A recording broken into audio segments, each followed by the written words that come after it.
क्या हो अगर मैं आपसे कहूं कि आपको आपकी जन्म कुंडली में जो ग्रह नीच का दिखाई दे रहा है वही नीच का ग्रह आपको राजा बनाएगा, या वही नीच का ग्रह आपको जीवन में सबसे ज्यादा सफलता देगा। तो कैसा लगेगा आपको ये बात सुनकर। नमस्कार दोस्तों, मेरा नाम है अनुभव सिंह और आज हम लोग बात करने वाले हैं नीच भंग राजयोग के बारे में। क्या होता है ये नीच भंग राजयोग? दरअसल हमारी जन्म कुंडली में जब कोई ग्रह नीच का होता है और ज्योतिष के कुछ नियम अनुसार अगर उसका नीचत्व भंग हो जाए तो वो ग्रह और पावरफुल हो जाता है, यानी बजाय आपका नुकसान करने के वो ग्रह आपको सपोर्ट करने लगता है और आपको फायदा देने लगता है। तो आज हम लोग बात करने वाले हैं कुछ ऐसे सूत्रों के बारे में जिससे पता चलता है कि आपकी जन्म कुंडली में जो भी ग्रह नीच का है उसका नीचत्व कैसे भंग हो रहा है। अब देखिए, जो मैं सूत्र आपको बताने जा रहा हूं ये सूत्र आप पहले एक एक करके समझ लीजिए, इसके बाद हम चर्चा करेंगे कि किस प्रकार से इसको कुंडली में लागू करना है। तो सबसे पहला सूत्र, जन्म कुंडली में ये जो जन्म कुंडली आप अपने सामने देख रहे हैं इसे देखकर आपको परेशान नहीं होना। ये फॉर्मेट मैंने आपको समझाने के लिए बनाया है। ये एक व्यक्ति की जन्म कुंडली है जिसकी जन्म कुंडली में नीच भंग राजयोग लागू हो रहा था और वो व्यक्ति अपने जीवन में अच्छा खासा सफल भी है, लेकिन उसकी जन्म कुंडली में मैंने कुछ एक्स्ट्रा पॉइंट ऐड कर दिए हैं ताकि आपको और अच्छे से समझ में आ सके।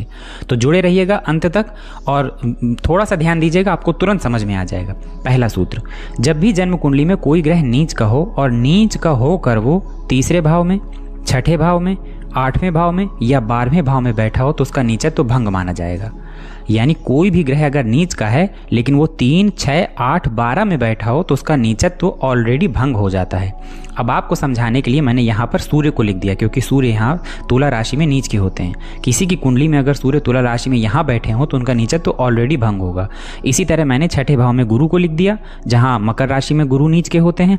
यहाँ पर बुध को लिख दिया, बुध तो ऑलरेडी उनकी कुंडली में थे ही नीच के, लेकिन यहाँ जैसे बुध लिखे हैं मीन राशि में, तो बुध अगर अष्टम भाव में मीन राशि में है तो यहाँ उनका नीचत्व भंग होगा। और मंगल को मैंने यहाँ पर लिख दिया, मंगल कर्क राशि में नीच के होते हैं, अगर यहाँ बैठे हो तो नीचत्व भंग होगा। यानी कोई भी ग्रह नीच का होकर 3, 6, 8, 12 में बैठेगा तो उसका नीचत्व भंग होगा।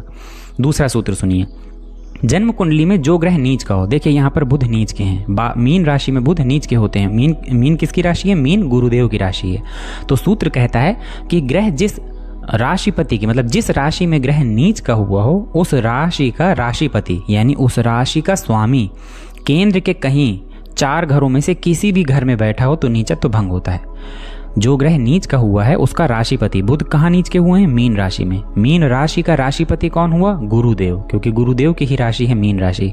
अब गुरु या तो लग्न में या चतुर्थ में या सप्तम में या दशम में, इन चारों में से किसी भी भाव में बैठे हों, केंद्र के 4 भाव में से किसी भी भाव में बैठे हों तो उनका नीचत्व तो भंग माना जाएगा।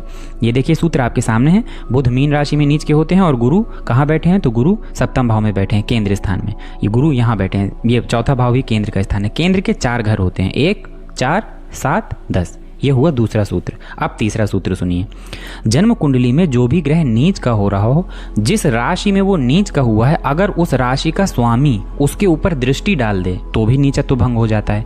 देखिए बुध यहाँ पे नीच के हुए, अब इस बुध पर देवगुरु बृहस्पति की कहीं से भी दृष्टि पड़ जाए, कहीं से भी, और देवगुरु बृहस्पति की ही क्यों दृष्टि पड़ जाए?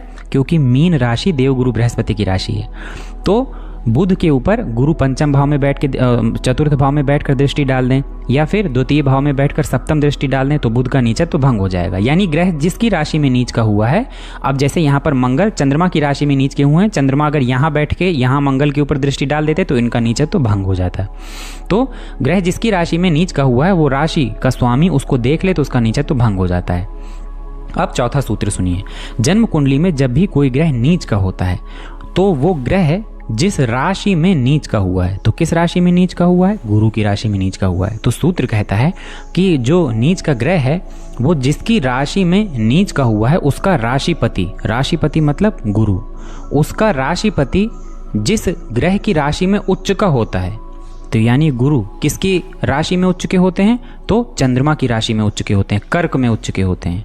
तो सूत्र कहता है कि ग्रह जिस राशि के राशिपति जिस राशि में बैठे हो, मतलब जो बुध ये नीच के हुए हैं, तो ग्रह जिस राशि में नीच का होता है उसका राशिपति जिस राशि में उच्च का होता है, जिस राशि में उच्च का होता है उस राशि का स्वामी केंद्र के घरों में बैठा हो तो नीचत्व भंग होता है।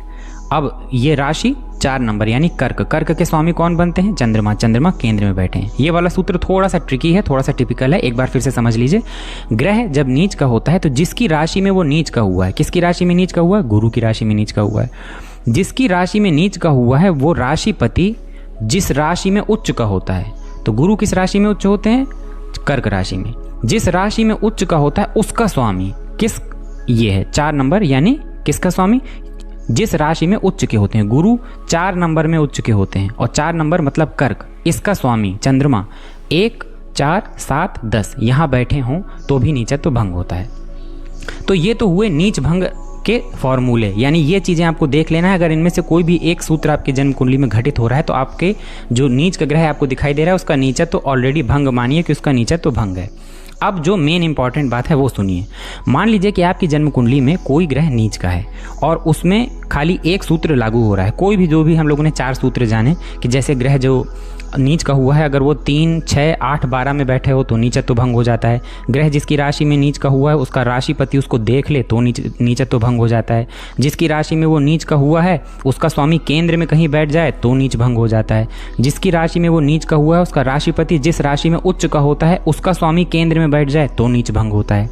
इन चारों सूत्रों में अगर आपकी जन्म कुंडली में एक सूत्र लागू हो रहा है तो ग्रह का नीचत्व तो तब भी भंग होगा। लेकिन अगर एक से ज़्यादा सूत्र लागू हो रहे हैं, जैसे एक सूत्र लागू हुआ उसके बाद 2-3 सूत्र और लागू हो गए, तो ऐसी दशा में उसका नीचत्व जो नीच भंग राज होता है और प्रबल हो जाता है।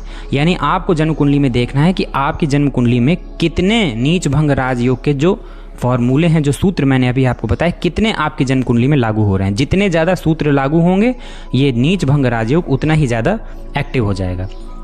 नीच भंग राजयोग जन्म कुंडली में जब लगता है यानी किसी ग्रह का नीचत्व भंग होता है तो वो पावरफुल हो जाता है, वो आपको बहुत अच्छे रिजल्ट करता है। लेकिन यहाँ मैं आपको एक बात और बताना चाहूँगा, जब भी किसी ग्रह का नीच भंग होता है तो इसका ये मतलब बिल्कुल नहीं होता कि वो ग्रह बहुत अच्छा हो गया, वो उच्च के बराबर फल देने लगा या आपको बिल्कुल कोई दिक्कत नहीं होगी।